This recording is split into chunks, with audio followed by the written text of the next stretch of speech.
अस्सलाम वालेकुम friends, once again welcome back to my channel. I hope आप सब खैरियत से होंगे और मैं भी खैरियत से हूँ। और देख रहे होंगे ये क्या है आज तो ये है कि मेरी सिस्टर के घर थी दावत, जो कि थी ईद की, और जो डिले होते होते होते होते होते अब हुई।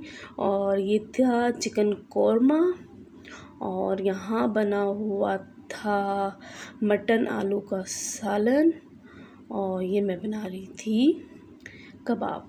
और इसके अलावा यखनी पुलाव भी बना था, यखनी भी रेडी थी, और दूध भी बॉयल हुआ हुआ पास पड़ा हुआ था। तो ये काम तो खैर चलते ही रहते हैं। और आप बताएं कि आपकी ईद कैसी गुजरी है। काफ़ी टाइम हो गया अब तो ईद को गुजरे, बट फिर भी पूछने में तो कोई हर्ज नहीं है ना। तो आप बताएं आपकी ईद कैसी गुजरी।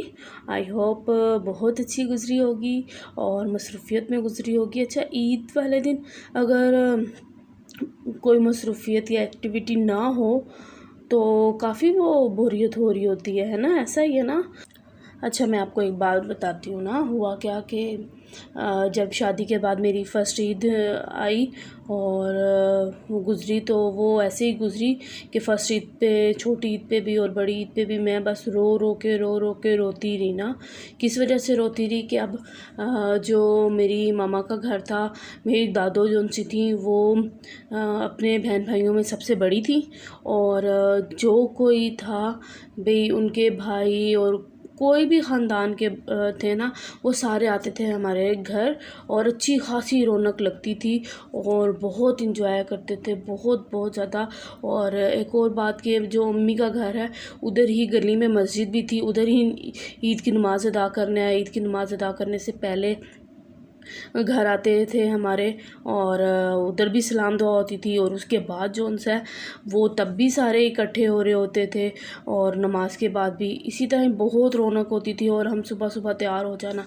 अच्छा जी, जब शादी हुई तो शादी के बाद यहाँ पे जी ईद आई है फर्स्ट, तो सारे सो रहे हैं ईद पे और मैं अकेली जागी हुई, और जी कोई मज़ा ही नहीं ईद का। तो मैं तो वो रोन के याद कर के रो के भाई ईद इस तरह की भी गुज़रती है।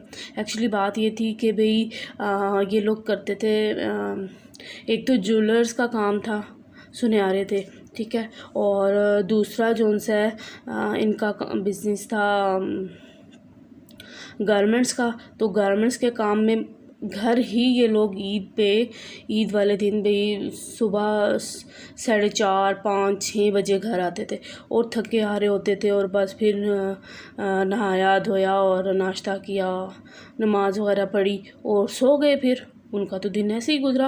और मैं जो सी थी वो परेशान हो गई, रोने लग पड़ी कि भाई कैसी ईद है। बट अब तो आदत हो गई है, इसी तरह ही ईद का फर्स्ट डे तो इसी तरह ही गुजर रहा होता है। तो खैर ये बात है कि भाई बेटियों को बहुत कुछ बर्दाश्त करना पड़ता है ना ईद शादी के बाद ना। तो बट आगे के दिन अच्छे गुजर जाते थे। ईद के जो होते थे ना फर्स्ट डे, तो वो तो फिर मेरा ऐसा ही गुजरता था। बट अब तो आदत हो गई है माशाल्लाह। हमारी शादी को 10 ईयर्स हो गए हैं। और आप बताएं आपको आज का व्लॉग कैसा लगा। आई होप आपको अच्छा लगा हुआ होगा। और ये है कि यहाँ पे सब कुछ रेडी हो गया था, और सर्व करने की बस हो रही थी कि बस सब सर्व करें और खाना लगे और सब इंजॉय करें। और मेरे चैनल पे और भी दावत व्लॉग्स हैं, जो कि अगर आप देखना चाहते हैं तो उनके लिंक मैं डिस्क्रिप्शन में दे दूँगी, और आई बटन में भी मैं उनके लिंक्स दे दूँगी। अगर आप देखना चाहते हैं तो ज़रूर विज़िट कीजिएगा मेरे चैनल का। और आज का व्लॉग मेरा बस यहीं तक था। आई होप आपको बहुत अच्छा लगा होगा। अगर आपको मेरी वीडियो अच्छी लगी तो मेरी वीडियो को लाइक कर दें, मेरे चैनल को सब्सक्राइब कर दें, और फ्रेंड्स एंड फैमिली के साथ शेयर भी कर दें। अल्लाह हाफिज़।